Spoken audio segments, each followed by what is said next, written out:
Tarix boyu xalqımızın öz torpağında, öz dövlətində azad və müstəqil yaşamaq ən ümdə arzusu olub. Bu arzu zaman-zaman imperiyaların kölgəsində qalsa da heç vaxt sönməyib.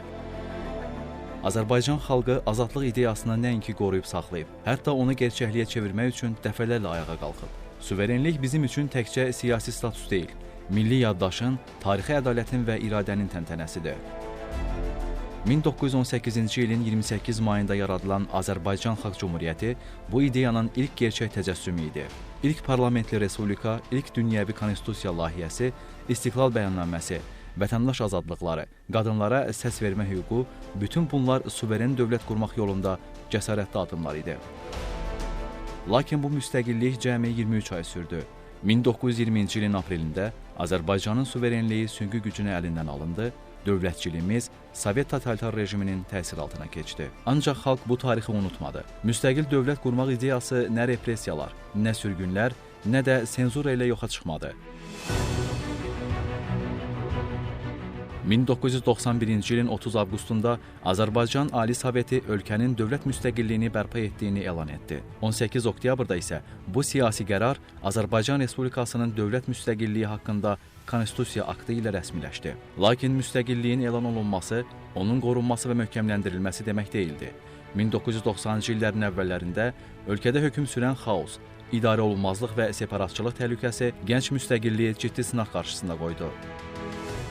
Tarixə çevrilən 1993-cü ilin iyun ayında xalqın təkidli tələbi ilə hakimiyyətə qayıdan Ulu Öndər Heydər Əliyev Azərbaycanın dövlətçiliyini, konstitusiya quruluşunu yenidən xilas etdi. 1995-ci ildə qəbul olunan konstitusiyamız bu mübarizənin hüquqi zirvəsi oldu. İlk dəfə idi ki, Azərbaycan xalqı öz dövlətini hüquqi əsaslarla təsdiqləyirdi. Konstitusiyamız təkcə hüquqi sənəd deyil, milli iradənin, dövlət suverenliyinin və vətəndaş həmrəyliyinin bünövrəsidir. Konstitusiyanın qəbulu Azərbaycanda hüquqi inkişafa zəmin yaratdı. Bu inkişafın əsas komponentlərindən biri də qərəzsiz, ədalətli, aşkar və səmərəli ədalət mühakiməsinin formalaşdırılması məqsədi ilə məhkəmə hüquq sisteminin islahatı idi. Aparılan məhkəmə hüquq islahatları nəticəsində keçmiş Sovetlər Birliyinə miras qalmış ölkənin hüquq sistemi demokratik prinsiplər əsasında tamamilə yenidən quruldu.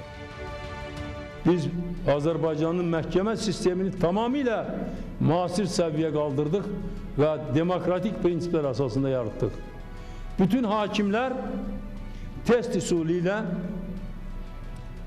imtahandan keçdilər, yarışdan keçdilər və kim qalib gəldi, o da hakim təyin olundu.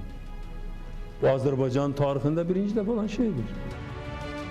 Demokratik prinsiplər və beynəlxalq hüquq normalarının tələblərinə uyğun hazırlanan yeni mütərəqqi qanunlar, o cümlədən Konstitusiya Məhkəməsi haqqında, məhkəmələr və hakimlər haqqında və digər qanunlar əvvəlkilərdən prinsipcə köklü surətdə fərqlənən mülki və mülki prosessual, cinayət və cinayət prosessual və sair məcəllələr qəbul edildi.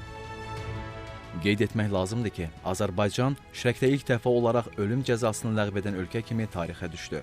1993-cü ildə ölüm hökmü üzərində moratorium qoyuldu, 1998-ci ildə isə bu cəza tamamilə ləğv edildi. Qanunvericilik edilən bu dəyişiklik insan hüquqlarının qorunması sahəsində atılan mühüm addımlardan biri idi. Azərbaycanın tarixində ilk dəfə olaraq 1998-ci il iyul ayında Konstitusiya Məhkəməsi yaradıldı.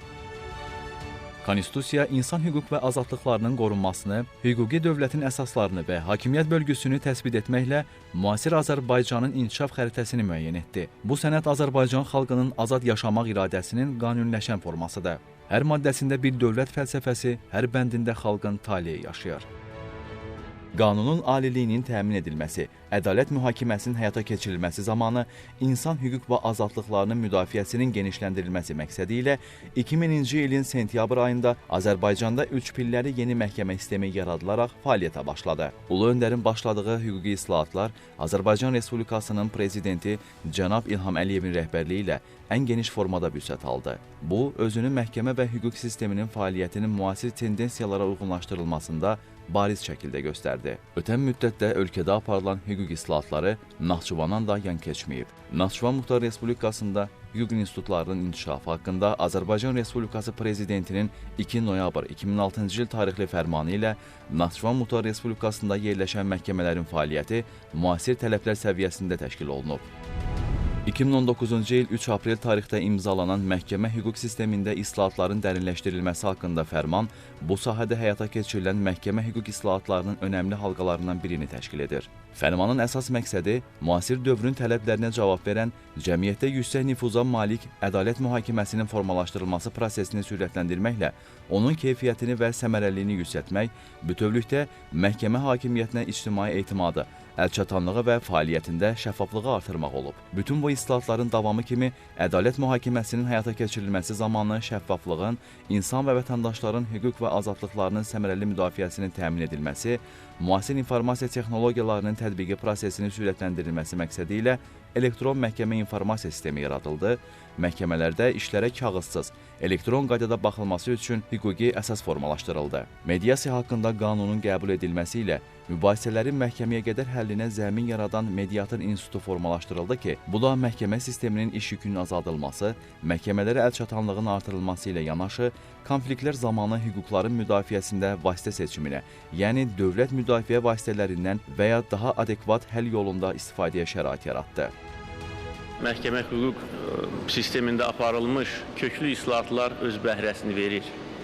İnsanların məhkəmə orqanlarının qərarlarına inamı artır. Biz bunu görürük, bilirik və yerlərdə bu məsələ ilə əlaqədar gələn şikayətlərin sayı azalır. Qəbul edilmiş qərarlar, məhkəmə hüquq sistemində aparılmış islahatlar, yeniliklər, eyni zamanda dünyada mövcud olan ən mütərəqqi təcrübənin Azərbaycanda tətbiq edilməsi, bütün bu işlər ölkəmizi gücləndirir. Müstəqilliyimiz təkcə kağız üzərində yox, əməldə, ordu quruculuğunda, iqtisadi, siyasi suverenlikdə və beynəlxalq təqdimatda özünü göstərdi. Ən parlaq nümunə isə 2020-ci ildə Prezident Cənab İlham Əliyevin liderliyində Azərbaycan ordusunun qazandığı zəfər oldu. Bu tarixi qələbə nəticəsində Azərbaycanın ərazi bütövlüyü bərpa edildi, konstitusion hüququmuz real suverenliklə tamamlandı.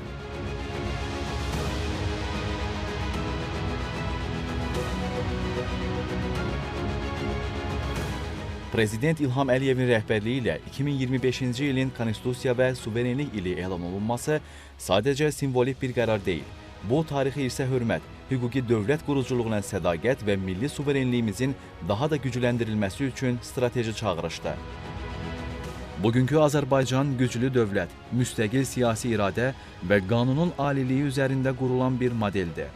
Konstitusiya və suverenlik, bu iki anlayış təkcə hüquqi və siyasi termin deyil, xalqımızın keçdiyi yolun adı, mübarizəsinin adı, şəhidlərimizin amalının adıdır. Bugün həmin amal reallığa çevrilib. Azərbaycan dövləti və Azərbaycan xalqı bir yumruq kimi birləşib. Çünki bizim yolumuzu qanun işıqlandırır, iradəmizi isə suverenlik bərkidir.